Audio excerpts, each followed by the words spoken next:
Hey everybody, this is Grace. This video I'm going to talk about a few things, and one of them I'll do real quick. I think. Have you ever been maybe in a group or something, and somebody says something that is very, say, like narcissistic or histrionic, something that's wrong, something that could cause other people, some harm, it's offensive to some people, whatever it is, and others, like they're flying monkeys, or others who just agree, and it's like that could spread really bad. So you make a comment that no, that's wrong, or this, however, you're saying that it's offensive to a lot of people when you say things like that. And then there's somebody who you've known as narcissistic, as being narcissistic. You've known that. I'm not diagnosing anybody, but you've known that for years, and that person thinks that you're taking up for him or her. But you've known that person to be, like I said, as they are, and they often think that they're the center of anybody's universe. Since they know you, they're the center of your universe. And it's not true. You're taking a stand for what you believe in, and but like I said, they're going to think it's about them, and it can be very consistent. But what would you do in that? Would you stop standing up for it, or would you say, I know that person for what they are, moving on? You see what I'm saying? Okay, I got another one. Okay, and another one is I'm thinking that some people aren't yet connecting the dots. I think many of us have probably been through, I know I have, not connecting the dots on something because, like when you're in that love bombing stage, some call it love bombing, I don't really like that term, but when they're, you're, say you're dating someone, and that person, let's say it's a male, that man is complimenting you, saying how wonderful you are, giving you everything that you want so he can, hook you in, hook, line, and sinker. But,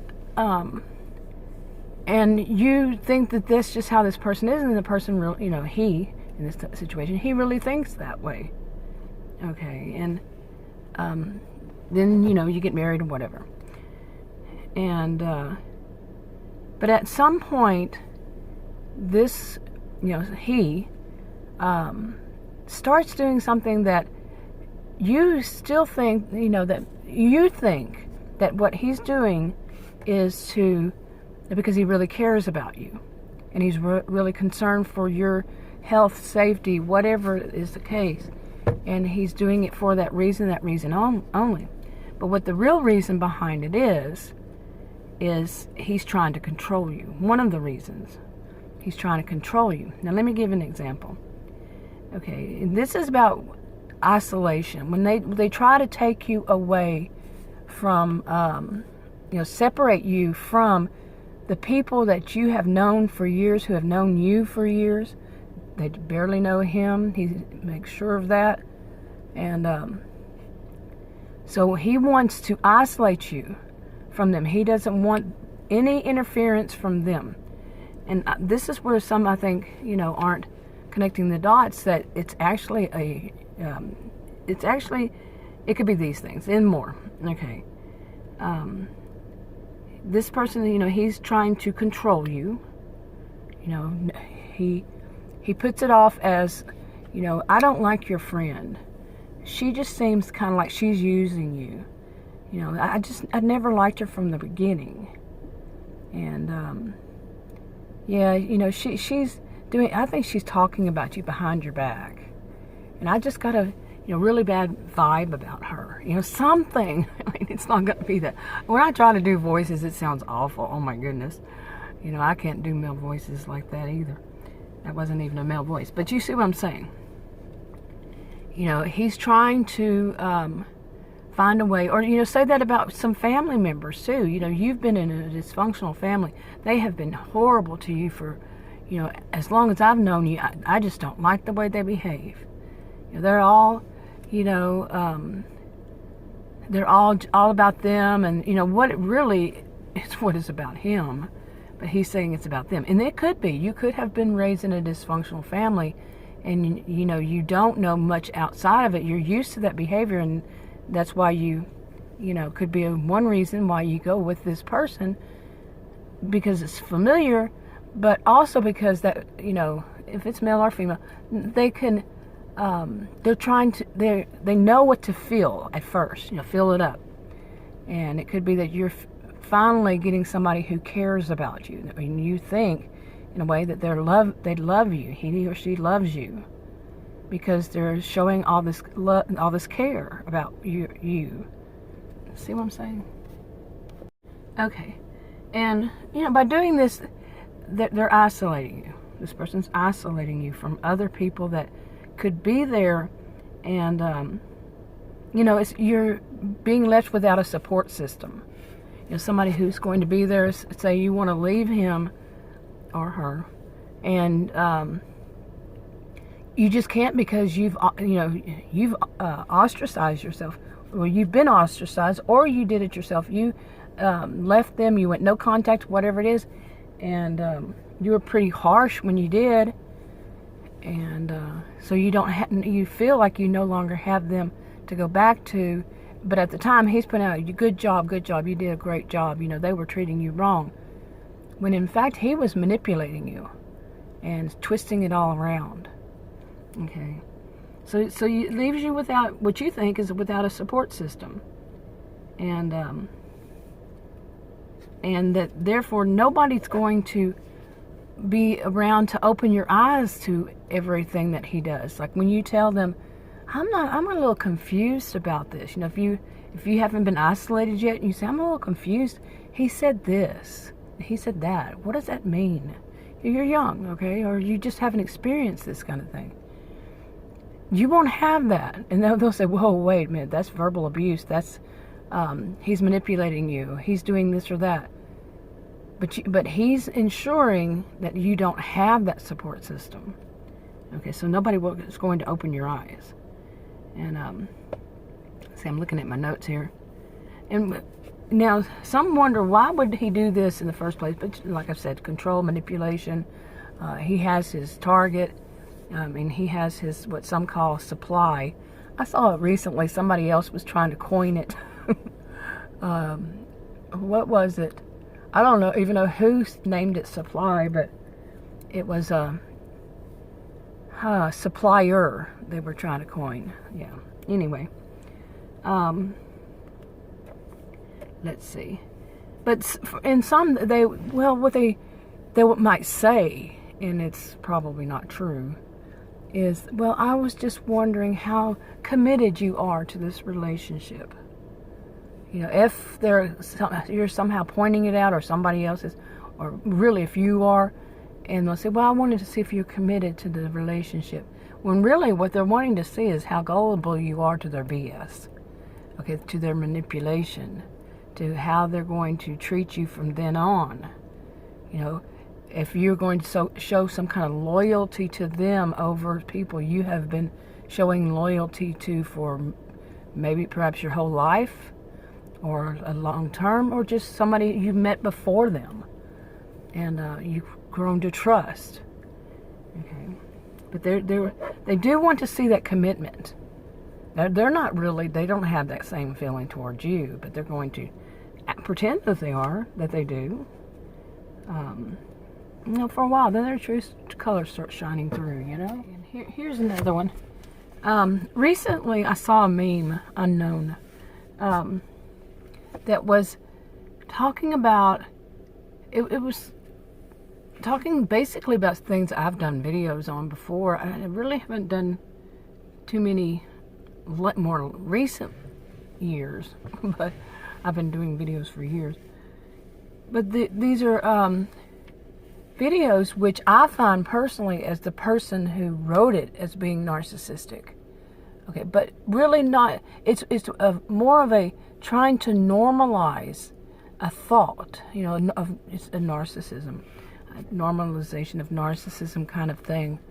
But the thought they wanted to normalize was that, and I've said this before, and I've seen it so many times, people actually trying to do it, is to tell people who have been victims of some kind of abuse, some just call it narcissistic abuse, but to tell them to not trust counselors or therapists.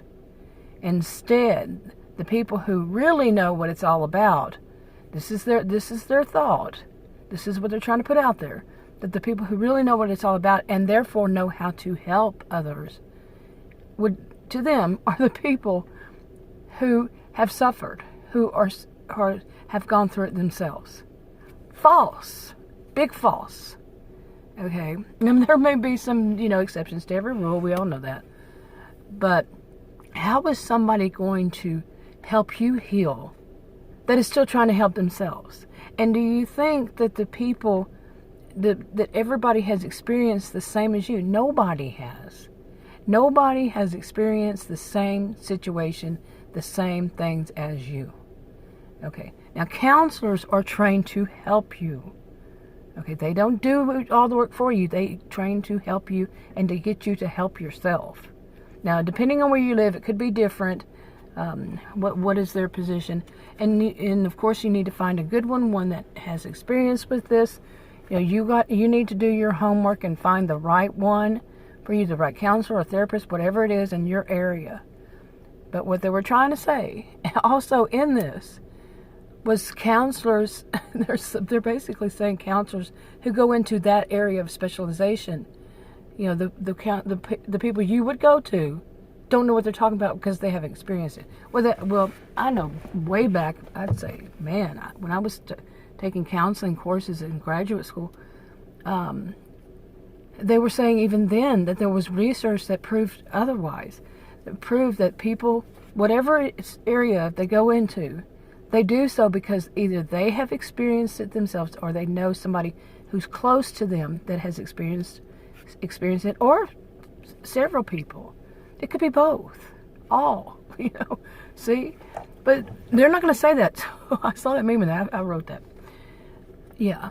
Didn't hear anything back. I wonder why. But I've also seen people trying to say that, therefore, those who are doing the life coaches who are doing this, that they are actually the only ones that you should go to. And, of course, they're life coaches. See? No. A life coach is not someone who, some people, there's a lot involved in this. Yeah, they help you set goals, but there's a lot more involved with what's going on with you, what you're going to do later on, what you're doing right now because of it. How are you going to face what you have been through? And to recognize what you have been through so you don't repeat the pattern. And there's so much more to it. And someone who hasn't even stepped a foot in, I'm not talking about all of them. I'm never saying all. I don't think like that. But some of them that have never even stepped a foot in a university or college in these fields that would be associated, they're going to suddenly know how to do all that just because they've experienced it or they say so. They could be the ones who are doing it. Okay. It's very important to really check it out. Call the whatever is governs over that wherever you live. It's not always the same, and usually isn't the same. But like in Texas, there's a particular place you call to see check them out. Check what's going on here. What is this? And just check it out. I'm not giving anybody advice, but I would check it. Check it all out. Like some people don't know what to do whenever they're in a relationship that's bad. Well, there's some counselors or therapists who are focused on like marriage and family counseling, and some are focused on domestic violence, domestic abuse. Okay. But some think that I'm going to call them and say, do they know about narcissistic people? Do some homework. Yeah, that's what I would say. But I'm not giving anybody any advice. Anyway, just seeing those, that meme again and the attitude of what people were responding to it. And, this is another, these are, like charlatans. I mean, the people that would want to put that out there.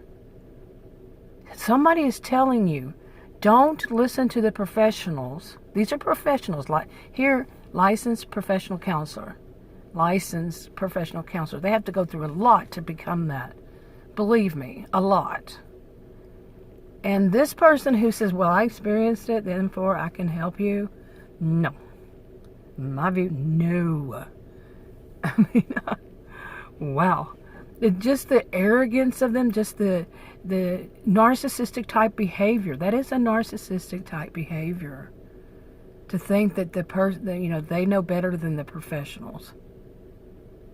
Okay, period. Full stop. Speaking of which, that's enough for this video. I'll talk to you in another video.